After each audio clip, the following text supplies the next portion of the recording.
Wait, I should go on airplane mode. Airplane mode, everyone. Here we go. Hold on. Oh.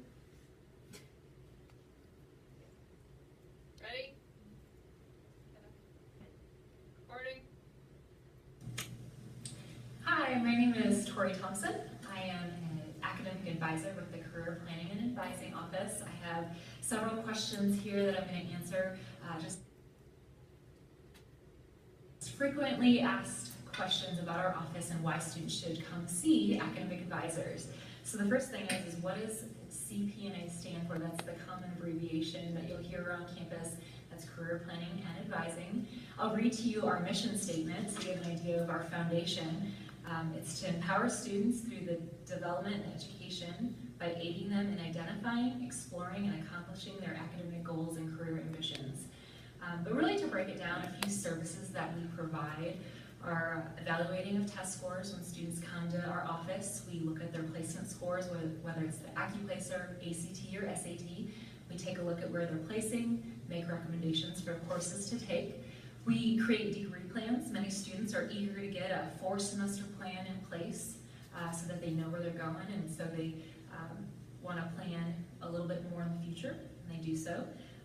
Some other things we do is we do course of study changes. So it's very common that students change their major, maybe multiple times a semester. We don't recommend that, but we will fill out the paperwork, walk them through the steps that they need to do to accomplish that.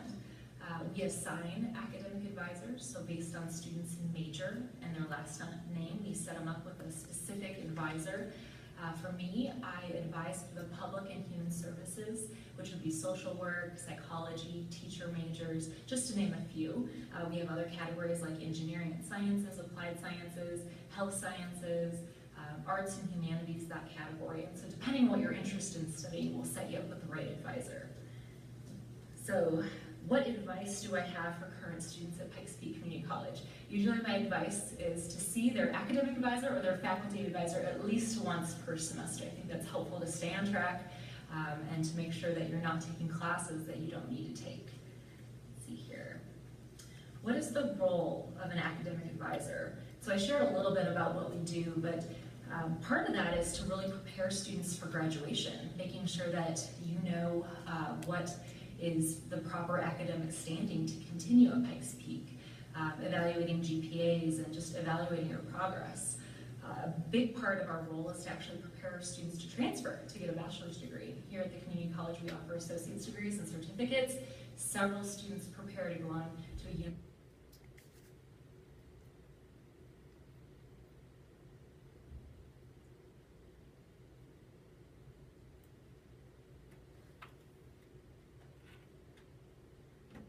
university or college to earn that bachelor's degree, so we help students with that. We also help students really become self-advocates. We help them navigate the journey of college. We're not really there to hold your hand, although in the beginning we're certainly going to be attentive to your needs, but we really want to equip students to make decisions and be vocal about their questions here at the community college. So another question I have here is, what does the advising process look like?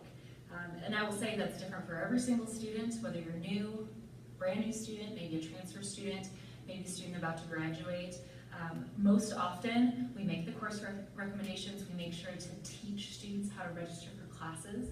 We've actually gotten away from not actually scheduling the classes in our office. So a student responsibility is that students know how to pick their classes, know how to register, and we make sure to teach students how to do that.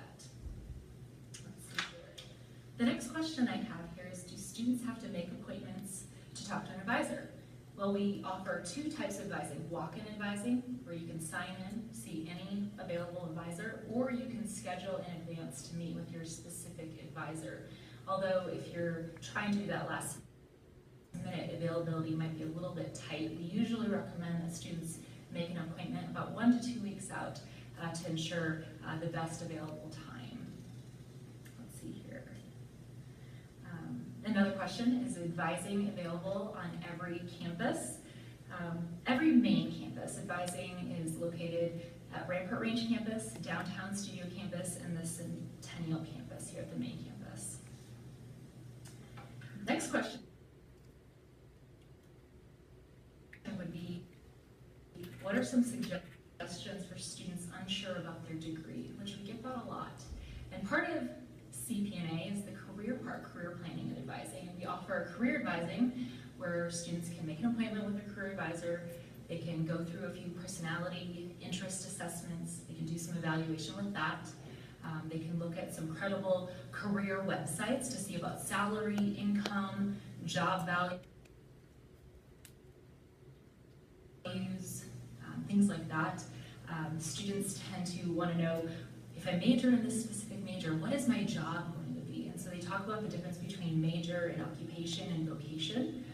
Several times students will make an appointment just one time and they'll be all set and they'll feel very comfortable in their choice of major. Other times it might require a couple more visits to the career advisor to really nail down what is the best fit.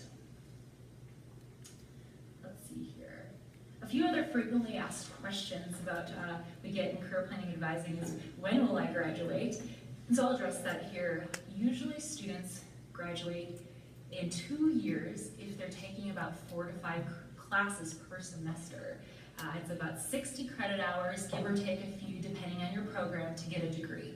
And so that equals about 30 credit hours per year. So if you break down the math, we're looking at about 4 to 5 classes per fall and spring semester. Of course, if you want to take summer, it might change a little bit, but it's not just a guaranteed 2 years. Sometimes there's a misconception that we're a 2-year college, but really we see students stay here maybe 2.5, 3, 4 years if they're part-time. Another question we get is, how do you register for classes? Students always think that they can come to career planning advising, get registered for classes, and what we'll do is we walk through a packet, a how to register guideline.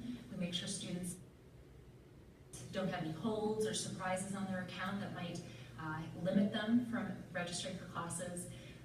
And when you're new, we allow students to use our student use computers or the library or the computer lab to get registered. Other times students just do it at home on their own time. Another question we get is, what classes should I take next semester? And so, like I had mentioned earlier, a meeting with your assigned academic advisor or faculty advisor once per semester will ensure you know exactly what to take. Another question we see is, why am I getting this prerequisite error? Students are registering on their own, and so they're bound to maybe have a few prerequisite errors if we've missed something, or maybe the prerequisite has changed. That might be that your test scores aren't high enough. It might be that you haven't taken the appropriate class to move on to the next class. Many times we see that students don't realize that they failed or got a D in a class, which it requires a C or higher to move on, or even a B or higher to move on, like many of you may know. And then another question we get, am I allowed to take fill in the blank class? Will that count for my degree? And that is a difficult question to answer just here in this video, but it depends on your major. It depends on if you have elective credit, depends on where you might transfer. Are you transferring in-state? Are you transferring out-of-state? Those are a variety of questions that we can address in an advising appointment. So at that point, that wraps up my session. Maybe? So